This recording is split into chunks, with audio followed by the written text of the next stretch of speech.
people wander into marriage. People wander as in, it's almost as if they stumble into it, right?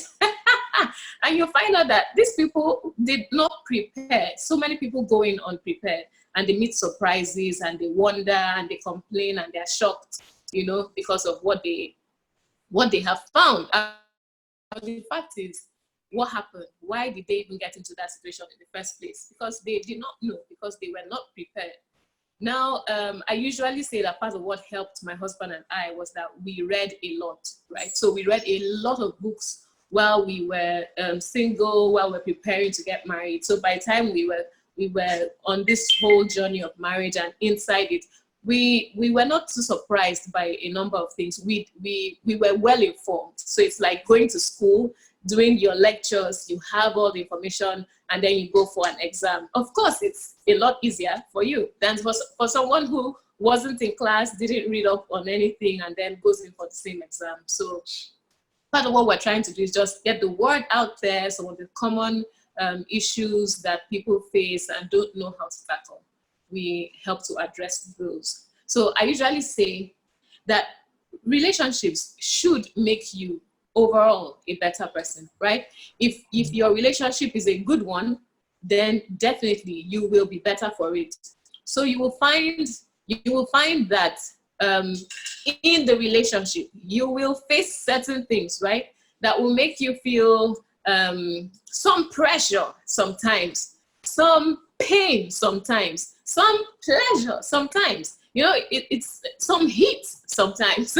It's like a refining process. And at the end of the day, if you yield yourself to it, right, you will come out better and finer. Now, note, it's not every type of heat that produces a good result, right? A good outcome. Sometimes you have fire and it consumes, it destroys, it burns everything to ashes, right? Completely destroys.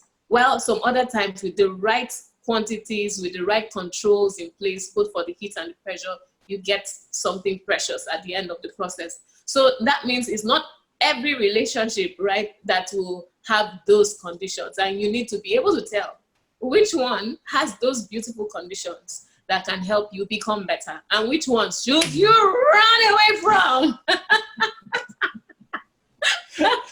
Do you prefer a ready-made man, or do you prefer a work in progress? Hi, good evening, everyone. Pastor Kingsley, Pastor Anietie. So in my spirit, man, something told me, Sophie, the name is going to be called. And then, voila, I was called. So do I prefer a ready-made man, or do I prefer a work in progress? In all honesty, I don't believe that anybody is ready-made, because to a great extent, the man or the woman you were a year ago is not the man or the woman that you are this year, if you understand what I mean. So everybody changes, people evolve, humans in general, we are very dynamic. So nobody comes ready-made. The whole idea of ready-made is a facade. So in a very huge capital N-O, I would say I prefer a man that is working in progress, because there is no such thing as a ready-made person. Someone told me, and they were very categorical about it. They say, see, I have suffered in this life, as in I have hustled by myself, so I cannot come and be doing projects when it comes to marriage anymore. So when I'm going into marriage, because I have hustled, I'm not doing project. If I'm going to marry, I'm going to settle down, right? I'm not going to enter marriage and continue to work. That's a perspective when it comes to relationship. Yeah, so we had a lot of discussion on this matter of ready-made versus work in progress. And at the end of the day, we just came to the conclusion, right? Or you could say our own thoughts on the matter, right? That it varies from person to person. When you're young, as in, let's say you are 26, you're 27, you're 28, or you're 24, at that point, you can be saying, oh, well, yeah, he's work in progress. Yeah, he has potential and stuff like that, because you are also probably showing potential. You haven't yet started realizing much, especially if you grew up here in Nigeria and went through our system, right? So are you going to now expect that even though you are work in progress, God should send you somebody who has it all together, all settled? It can happen, right? It can. But the fact is, at that point, you can't be saying it must be that the person is already finished product, in quotes, right? Then as you get older and you too have developed, right? You have built yourself, you have worked hard, you've applied yourself, and you have become something, right? At that point, it's almost, in fact, it is okay if you also say that before you settle with anyone, the person should also be showing some results like yourself, you know? And then based on that, you're going to say, I'm not looking for anybody with potential. I want to be able to see some evidence, you know? Unless you're going to go and snatch snatch somebody's child that has just come out of university, and you say, guy, I love you. I'm 40, but I love you so much. You are 24. I think we can make it happen. You have so much potential. I'll marry you that way. I mean, they say age is nothing but a number, but well, it's all up to you. What are you looking for? So I think something important to note in all of this, right, is that nothing is cast in concrete. There are no hard and fast rules when it comes to some of these issues, right? So you can check your particular situation. What have you gone through? Where are you at in life? It's a journey. What can you take? What can you not take? If you're fine with marrying someone who has potential and doesn't have any evidence yet, right?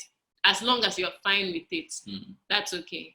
If you aren't, then by all means, keep trusting and hoping and preparing and expecting someone who is like you, you know, at par with you or maybe better, to come your way. So do we have any questions yet? I was going to say something else, you know. And you know, the questions don't just have to do with singles, because we talked to both singles and married. And you know, we were discussing something the other day, and it's the you know, sometimes people believe that when you are in a relationship and you guys argue, it signifies that there's a problem. There's a problem. so some people feel like, oh, the best relationships are the people are like, you know, they are like romantic comedies, you know. Yes, that, you know, it's like a thing of cartoons. They live happily ever after. The guy is the perfect guy, the lady is the perfect lady, and even if we're not so perfect, in the midst of our not so perfect, in the midst of our imperfection, the relationship brings us and blends us, and we suddenly become perfect, and then, wow, we live the life. Did that happen to us? That's interesting. No, but you know, the truth is, we argue. Focus. Yeah, we do. So you see, we call it superior. So my father-in-law used to say that you need to be willing to give way to superior arguments, right? So there's nothing wrong with having a difference of opinions, right? The important thing is for you to be able to walk through that difference of opinions to the point where you guys can align. You're on the same page, right? So you can really say, okay, I think this, you think that, but what are the important things in what you think? And what are the important things in what I think? Can we marry the best part of our opinions to come up with a unified solution that everybody is happy with? So that means at the end of the day, if there is a difference of opinion, the answer can be A, my own. The answer can be B, her own. Yeah. The answer can be C or D, none of the above mentioned below. Or a combination of the two. Of A and B. You know, get the best parts of it. So, but what's important is that in every time there is a conflict, a difference of opinion, an argument or whatever, what must be pertinent, what is important is that you are addressing the issue and not the person. The moment you take your eyes off the issue and begin to attack the person because they have a difference of opinion, it becomes a battle. That's where and most of the time it doesn't really end. No, it doesn't end well. So that's why I like to say in relationship, you have to, once you have decided, in a marital relationship, you have already crossed the line, you have tied the knot, both of you are in this together. So it has to be that it is both of us against the world, right? It's both of us against the world. But if you are in a relationship where you guys are not yet married, that's a very good time to find out what is the threshold of this person or that person in a conflict, in a confrontation. How is this person? If you're in a relationship, that's the best testing period. They call it courtship. The way I think about it is that courtship means both of you are in court. It's trial. And it's like so courtship is like a trial. It's like both of you are in court and everybody's bringing your facts. You're bringing your strong reason. That's not the time to be talking about butterflies in the stomach. And those things are good, right? But that's the time to be saying, okay, this person, he has anger issues. So am I going to be able to handle this level of issues? When he gets angry, he breaks a plate, my sister. So you need to check those things. And those are some of the times that you find out, does he listen to my opinions? Am I free to make an input in the discussion, or is it a hey, I'm the man, I decide, my word is final, Especially and so on and so forth. Especially if it's an able man. Our people, they won't know. Okay. and in the process of all of this, trying to walk through differences of opinions, address issues that you have together and so on, you learn patience, you learn to listen, you become a better listener, you learn to see things from other people's perspectives, right? You have the advantage of a wider point of view, not just your own point of view. And in life, when you learn to marry all of those things, right, and work with all of this, it's leverage. So you're better with that other person than you would be on your own. But if you're still set in your ways and thinking it must be my way, then you may be missing some of the benefits of the other point of view. If you're stuck in it being your way, you will send the rest of your family to the highway. Okay, and someone asked a different another question, but I think we can marry the two. It says, thanks for the great and deep insights. What, in your view, is a successful courtship? Right. So, when I said before, courtship means that the ship that both of you are building, you are taking it to court. What happens in court is a trial. It's scrutiny. In fact, they call it cross-examination. I didn't go to law school, but I watch a lot of law something. So they call it cross-examination, and that's for a reason.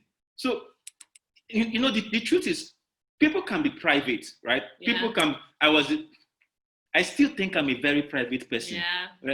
Yeah. I am a very private person. Yes. Are you me? I'm not. No, I am. I'm just agreeing. Go ahead. So I'm a very private person. Forget that I talk a lot. So, I'm a very private person. And before I got into a relationship with my wife, I used to revel in the complexity of my personality.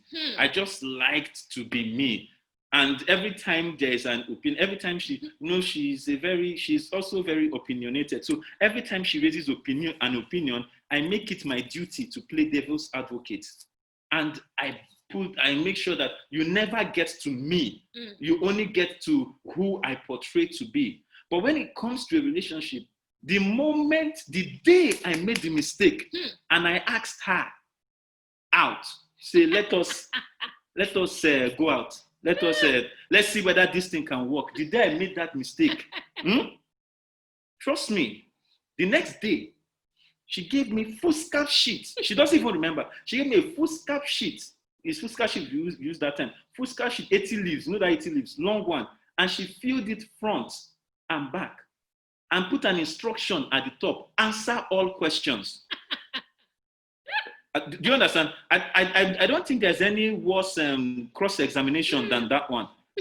So So, the thing is, before he asked me, right, we were just thinking of, I was just like, so first of all, for me, I believe that the man should lead, right? So even though, yes, I liked him, there were interesting things about him and so on, but I wasn't going to be the one to ask, right?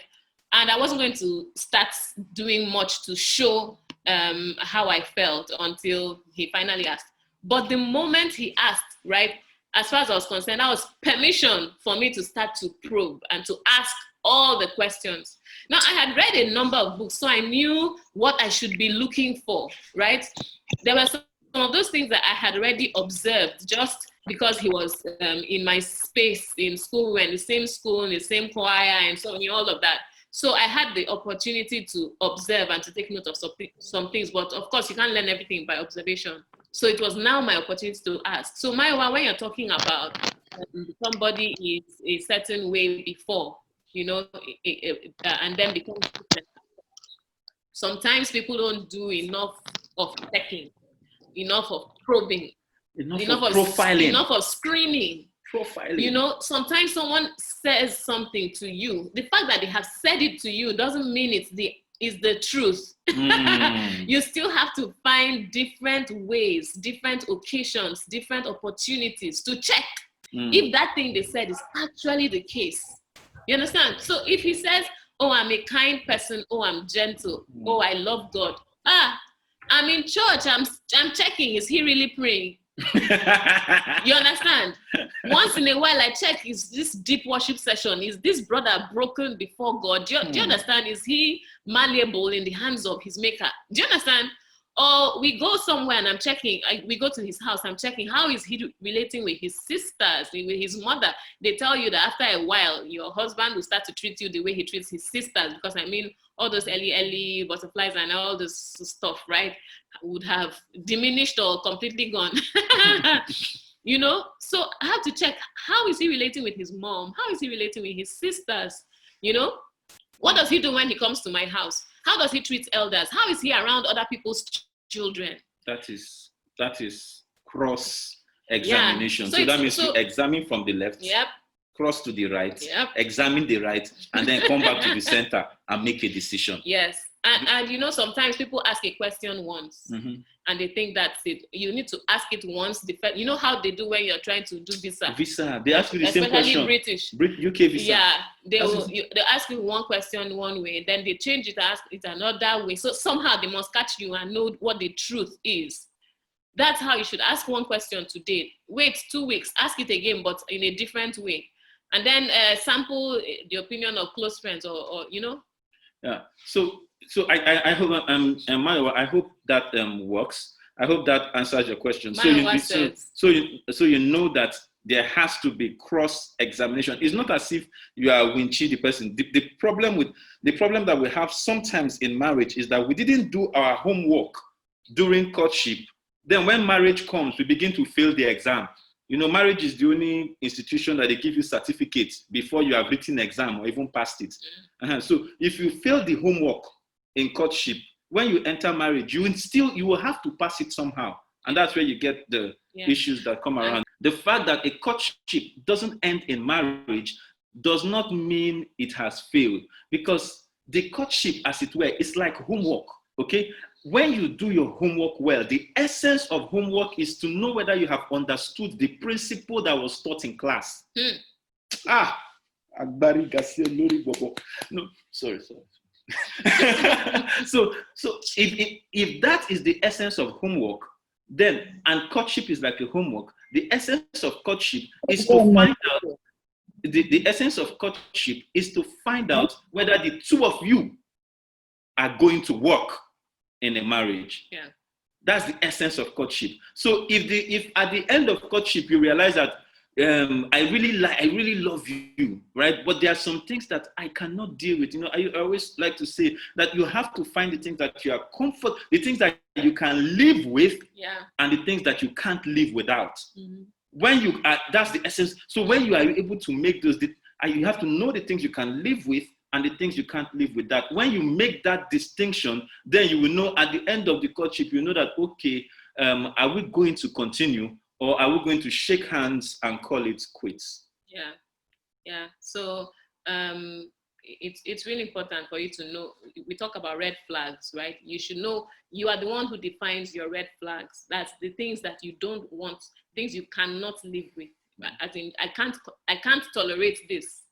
Example, I cannot tolerate somebody telling me you must become a housewife and not do anything else. You understand? I will give you money and so on and so forth. No. So that if he came along and said that, that would have meant, hey, goodbye, or you have to change this position before we go ahead. And you would still see it come up every now and then, not just that he said, and then after the wedding, he now said, and we are married, you are my wife now, so what I say is you can't walk. So you have to check those things. There's sometimes that people pretend, right? And they keep up appearances, and you could be deceived, right? So sometimes it's important for you not to rush in. Some people say, oh, everything is fine. Oh, we just met 2 months ago. Oh, everything is just perfect. Oh, and then before you know it, they've planned the wedding, they've gotten married, and then they say, oh, he changed. This is not the man I knew, or this is not the woman I knew, and so on. Sometimes time can be your best friend because it allows you to observe, and it gives you that duration that makes the person tired of pretending, and then one day they slip up. And that's also another reason why prayer is so important. You know, so you're not just, the Bible says, trust in the Lord with all your heart. Lean not on your own understanding. So it didn't say throw away your own understanding. It says lean not, meaning that your understanding is there, but that isn't what you should lean on. But you should acknowledge God in all your ways. So even in relationships, you need to acknowledge God. So God, this is what is going on with this guy. Oh, he's nice, he's cool, he's cute, he's tall.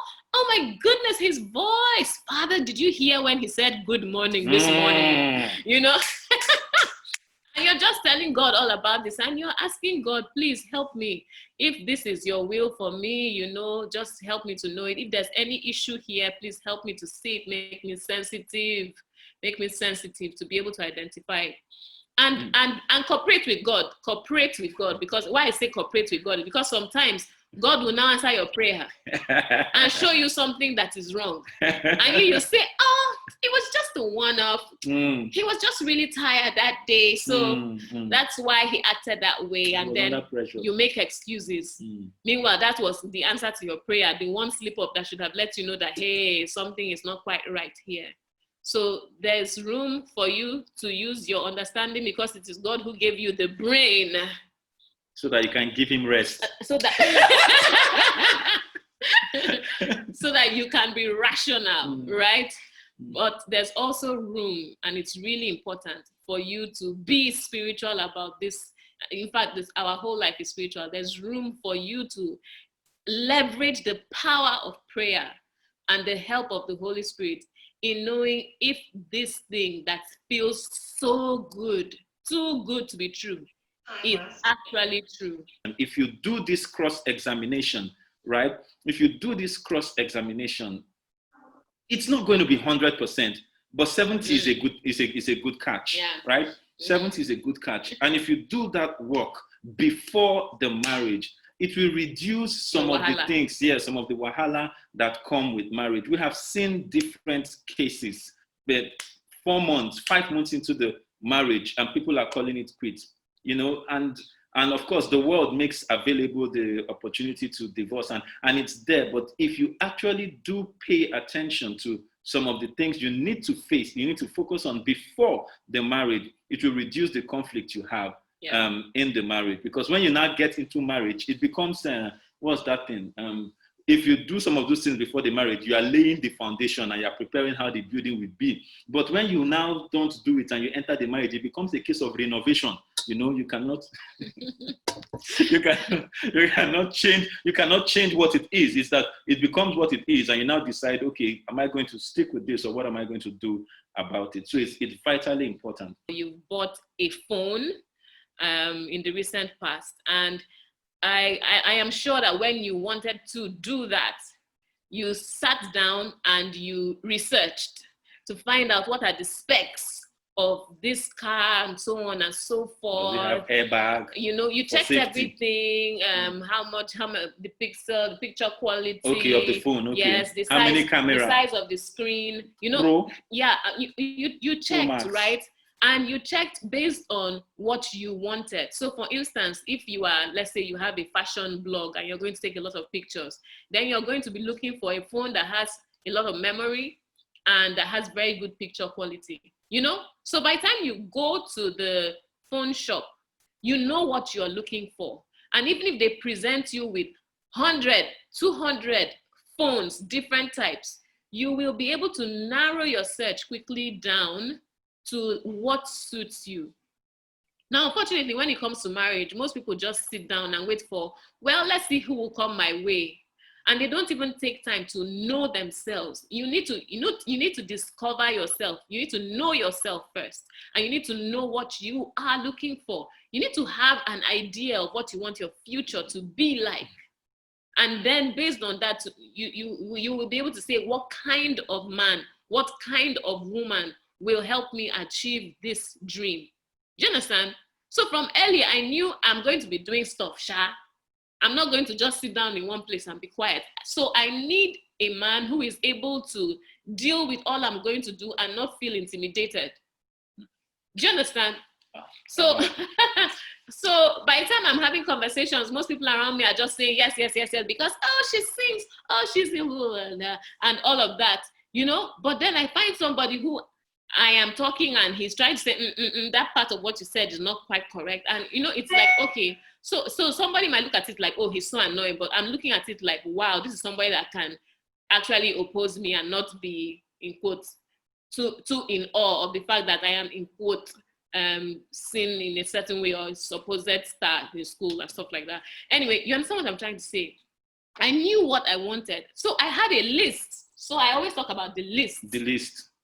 I had a list, a long list of all the things that I am looking for, like things that I desire in the man, which were a combination of just things that I wanted, plus plus other things that I had read in books of what a good husband is like, you know, and plus a lot of qualities that my father had because he was fantastic, you know. So everybody that came my way, whether they approached me or not, that seemed to catch my fancy, I just screened and checked. And I would grade them. So and I didn't wait for them to come and ask before I start doing the grading. I do it in advance so that by the time they come and I know this one was 30%, I don't even waste my time to say, okay, let's see if it will work. I just tell you up front, oh, thank you so much for your interest. I'm really, you know, touched, honored, whatever, but I don't want to.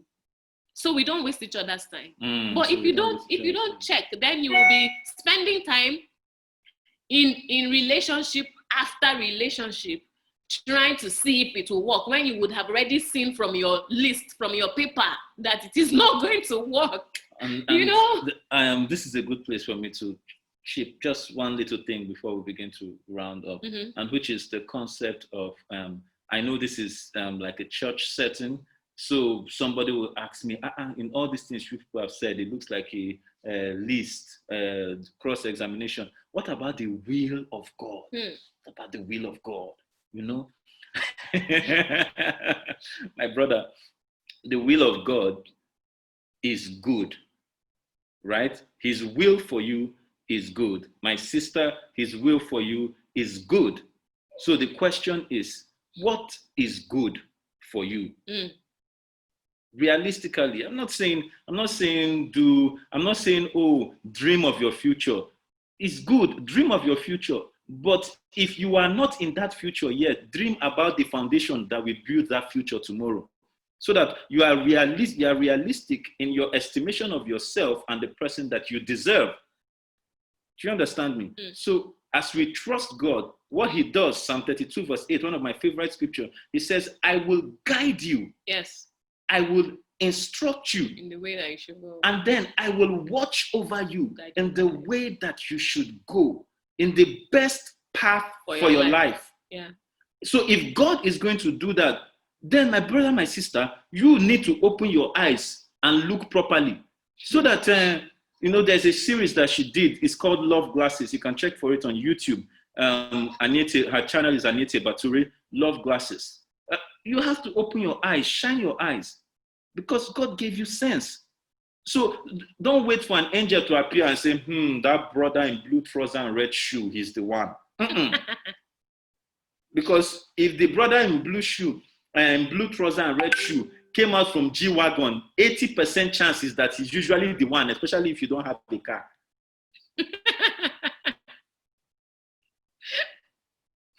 She said, that's why the word say, he who finds a wife, not he who the Lord finds a wife for. Thank you, thank you, thank you. That's what the Lord will not find for you. In fact, my father used to make a joke, and I took it on, and I think it has proved to be true. So, from the day God found a wife for Adam, after the day God found a wife for Adam, God said, Adam, where are you? What happened? What happened? Adam said, the woman that you gave me. God said, don't worry, it won't happen again. From that day, he said, he who finds. So you have to find. And then the woman, you have to make yourself available to be found. If who you are looking for is a playboy, then definitely you should be in the clubhouse now. That's where playboys go. If who you are looking for is a respectable person, then you have to be in respectable places. Just make yourself able to be found. Then the guys that you are attracting, they will find you. Someone said that people of like minds will resonate to you. So if you have a certain desire, you want a certain kind of person. You know, some people say, I want someone who is an achiever. I want somebody who is a go-getter. I want somebody who is accomplished. I want somebody who is, you know. There's one question. I'm coming. You have to make sure that you are an achiever, you're a go-getter, you are accomplished, and all of that, so that these people of like minds will come your way. Okay, so the question says, good evening, Sama. In cross-examining the person, and you find out that there is this lifestyle habit that you don't like, and you can't live with. Does it really work if you try to change the lifestyle or habit? Are you Jesus? Okay. All right. Okay. No, but really and truly, let's be real to ourselves. A lifestyle or a habit took years to form. How long are you going to take to change it? You have to be Jesus, except you are willing to die, if you are willing to give your life for him. And literally, give your life doesn't mean you take a knife and kill yourself. It means that you will live the rest of your life trying to change that habit. Hello? Because especially if the person is a guy. If it's a guy, see, I speak for, I know I'm in my house, so all the guys on this group, people cannot catch me. So you can't do me anything. And there's COVID, so you won't see me on the streets. But the truth is, guys are hunters by profession, right? We like to chase. So if we now found out that you say, this is the habit that you don't like, if only you can change this habit, I will say yes to you. We will change it for 2 weeks or 2 months, long enough to get the thing that we are hunting. Once we get it, the person that we are will come forth. And this is human nature, right? I'm not talking about people that are led by the Spirit, but this is human nature. So if you see somebody that has certain things that you can't live with, my sister, that's a red flag right there. And you have to decide what you're going to do with the red flag. And if you have already decided that I can't live with this thing, then you know that you have to make some calls, get Excel sheets, plus and minus. If I can't live with it, all right, tell him thank you and hit the highway. Initially, before we got into marriage, right? Before we got married, we had a strategy that has changed over time, right? But before we got into marriage, we had a strategy that when we have a difference of opinion, this is in marriage, when you have a difference of opinion, what our strategy was that no matter what happens, we must keep talking to each other. We will not say something is wrong and then we will keep malice. No, we have to talk to each other. Sometimes it may take a little longer than others, but we must keep talking. So we decided that if it got so bad that we cannot talk to each other, we are going to write So I would write, I am very angry with you. And if you are going to talk, you will shout it. I'm very angry with you. I'm disappointed in you. But we decided that no, we would write, right? So, it's very difficult to shout when you're writing. Like I want to write, I am very angry with you, and I write it in capital letter. So we will write, and when I write, I will pass the paper to her. She will write her own point. She will pass it back to me. I will write my own point. But throughout our marriage, I think we did that only. We found out it takes too long to argue on paper. It takes too long, so we decided to be civil. Yes. So we talk through the issues. Sometimes we actually have to go and gather facts because it's not. We don't just want. We're not arguing for the sake of arguing. We're arguing because we're trying to get to a unified position. Thank you. And sometimes to get to that unified position, you have to win the other person over, or at least share something that will help you to come to a compromise. Typical example, when our son was to go to a certain, we're choosing schools for secondary school for our son. My husband had a particular school that was on his mind. I had another one that was on my mind. And we were both like, I want school. He was trying to behave as if he doesn't really like the other school, but I can assure you, he liked that other school. Are you in my mind? So what did we do? Do you know what? We tried to have the first discussion and it looked like it wasn't working. My position was strong, his position was strong. So we decided, okay, let's go and gather more facts, right? Okay. So he went and found out enough to support his own position. And I went and found out enough to support my own position. As in the process, we learned a lot about the two options we were considering. Okay. And then we came back to the table and discussed and talked about what really are we trying to achieve, what is really best for our son. So what advice would you give to mature singles who are finding it challenging to get into a relationship that leads to marriage? Practical tips, please. Number one, learn to start a conversation. Start a conversation with mosquito, with flies, with cockroaches, with lizards, with anything that passes in front of you.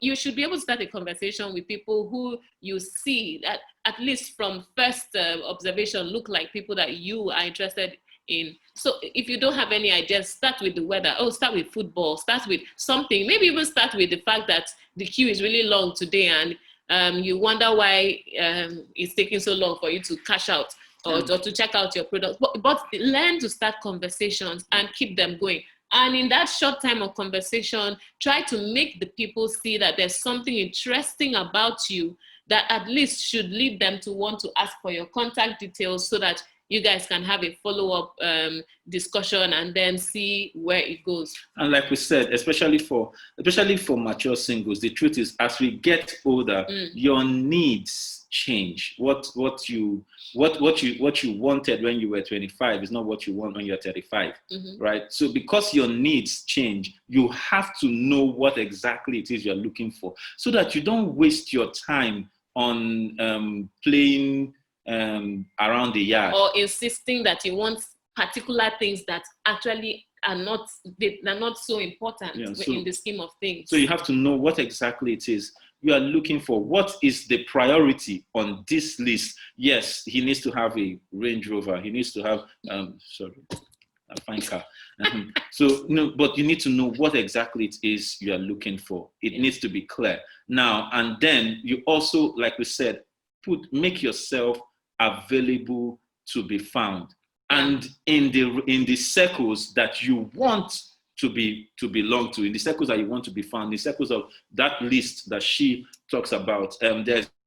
She also has that video on the list. There's a video on the list. And you can check that out because we're running out of time. Yeah. So and if I may add, what you want versus what you need, right? So for instance, you see somebody, she's a woman, or for instance, right, or whoever it is, has a lot of money already, has seen another guy or another lady, depending on the sex, right, who has almost everything they need, but just that they're not as rich as they are, and then you're still insisting, I need him to be like as rich as I am, or richer, and so on. Is his money going to, or is her money going to help make the marriage work? Do you need that money for the marriage? Is it one of the things you want to put aside and say, hey, he's good, he's honest, he's decent, he's hardworking, he's doing well on his job, even though it doesn't pay him 7 figures and so on. I can work with this, you know. So just really check what is important for you. Somebody said, okay, I will. There's a last question. There's a question here that I will take before the one. Someone said, what is the place of in-laws in a relationship? You can just be holding that one. Let me read this other one. It says, is there anything like a perfect marriage? Okay, so which one do you want? I can tell you, there are 2 things I can tell you. I can tell you the truth, and I can tell you the one that you want to hear. Because it's church, so let's not say I will tell lies, because they are probably recording me. So they not say I'll tell you the truth, I'll tell you the lies. Okay, so if you want me to tell you the one that you want to hear, is there anything like a perfect marriage? A perfect marriage exists. A perfect marriage exists, but only in the mind of the 2 people that are inside. In other words, that perfect marriage, my perfect marriage is different from your perfect marriage. Okay. It's different from her perfect marriage. It's different from his perfect marriage. Everybody's marriage is as perfect as the 2 of them inside make it to be. So when somebody says, yes, I think marriage is a union of 2 imperfect people. Yes, they are imperfect, but what they create can be their own. It's like the marriage represents your home, right? And if both of you decide that you want your home to be like Afghanistan, hostile territory, so that anybody that enters your house, they can cut the tension from the door, it will happen. But if you say you want your marriage to be an oasis of peace, so that people enter your home and they, because of the way you guys relate inside, they stay longer, even though sometimes we have to beg people, I might be going now. but it's the both of you decide how perfect or not the marriage will be. So it's right? According to your definition. Yes, according to the both of you. How that's the definition. That's the best way to put it. Bobby, talk about in-laws. Oh, in-laws are fantastic. So there are people here that will shoot you with gun. Fantastic fire. Yes.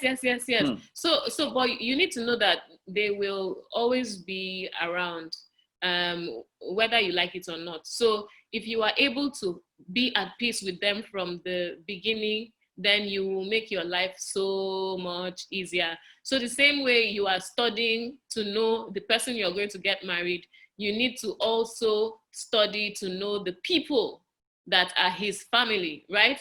And know how to relate with them so that you are at peace. At peace. Watch word, peace. And you know the Bible says, pursue peace. I've said that before. Pursue peace with all men. You should go for peace with your in-laws to the extent possible. Do all that is within your power, right, to achieve that peace. Now, sometimes, even after you have made all the effort to achieve peace, you may still have people that are really hostile towards you. If your husband or if your wife has chosen to be with you and you still have hostile in-laws, then your spouse now has the responsibility to try to shield you or protect you from the hostile people, you know, that are your in-laws. I can actually give a very practical case, you know, like sometime in our marriage, we're going to do, I think when we're getting on early. So these are some of the questions that you guys have to address. If you're not married yet, it is a good time to, like we said, to address some of these questions. In-laws, talk about it. You know, we used to say that the best thing to do with your mouth in a relationship is talk and not kissing. No, that's not it. The best thing to do is talk. And my father used to say, you have to talk from sense to nonsense and then back to sense, right? So it means you just have to keep talking. So talk in-laws. And one of the things we decided that if the thing is going, if it's getting dicey, I will deal with my people because I know my people, and she will deal with her people. So in dealing with her people, she covers me, and in dealing with my people, I cover her. That way, we preserve the relationship from outside influence. Because like I said, if you were here from the beginning, I said in a relationship, it's both of you, 2 of you, against the world. And the world is anything from your children to the rest of from your children, your in-laws, your parents, to the rest of the world, literally. Because that marriage, for it to survive, requires the two of you. And notice I even said your children. Yes. Both of you have to be on the same side when dealing with your children, because the children of this nowadays, they are sharp. Okay, none of them can hear me. They are very sharp. They can manipulate you. They will tell mommy one thing, and then they will come and tell daddy. It's all relationships, right? So you have to ensure that both of you are always on the same page. Yeah, and that's why communication is so important. You have to keep communicating, comparing notes. Who said what to who heard what from where? Oh, this happened here and that happened there. Give them the what's that marriage one? The Which example. Which What do they call this thing they give in marriage now? Not Ashwebi. Souvenir. Oh, the souvenir. Okay, so just a funny story. When we were getting married, right? So we had some very close relatives tell us, aren't you people going to do souvenir? You know, so they would come to my husband and ask, and then they would come to me and ask, and we would say, I would say, okay, I'm coming. I would discuss with my husband, you know. And then at a point it was like, okay, obviously this isn't working. And then it was now like, so two of you put together, you cannot come up with souvenirs that you are going to give people. And you know, at that point we were like, hey, there's nobody that's going to get all the souvenirs in the wedding, right? So somebody will get one from groom's parents, one from groom's siblings, one from bride's family, and so on. Is there anybody that will say, I have groom's parents, groom's siblings, wife's, bride's family, and so on? I've not seen the one from the bride and groom. So in other words, sometimes dealing with in-laws is a factor of you trying to please everybody, but you must have at the back of your mind that the most important thing is the person that you are in the relationship with. And you have to have a unified front. You have to have a unified front. So both of you have to discuss it. Now, I love my mom. She loves her mom. I love her mom. Do you understand? But it's a case He watches, what they call that stuff? What's that stuff now? Z-World. Z-World with my mom when she's around. Can you imagine that? Is she still on the bridge? Has she gone? She's still around. And they talk about it like fantastic. And he reminds her when the program is coming up. Isn't that love? But it's just to understand what's the compromise, what will make it work, what is required. Nobody is pulling rank, right? Nobody's pulling rank. Okay, nobody's pulling rank. Nobody's dragging for anything. All that we need to drag for is for the relationship, for the good of the relationship. And in conclusion, ultimately, to the glory of God. Ultimately, something I said at the beginning, number one, for married couple, always remember it is both of you, two of you against the world. Two of you against the world. If you don't remember anything, remember it, so that both of you have to sit down. If you have to argue on paper to get to a common ground, argue on paper, get to a common ground, and stick to that common ground. Yeah. Okay, and so finally, we all need to continue to remember that whatever we are doing ultimately is to represent Jesus, right? To model the principles of the kingdom, right? To bring glory to God, who is our Father. So in all that you're doing, in all your endeavors, continue to conduct yourself with that in mind, and continue to lean on the Holy Spirit to help you in your relationship, so that ultimately God is glorified. And if you have questions, if you still have questions after this, if you have specific questions, you can send it to us. We'll leave our email address on the bridge, and then we can hand over to Pastor Ekpen. Please, relationships can work, but we just have to work it.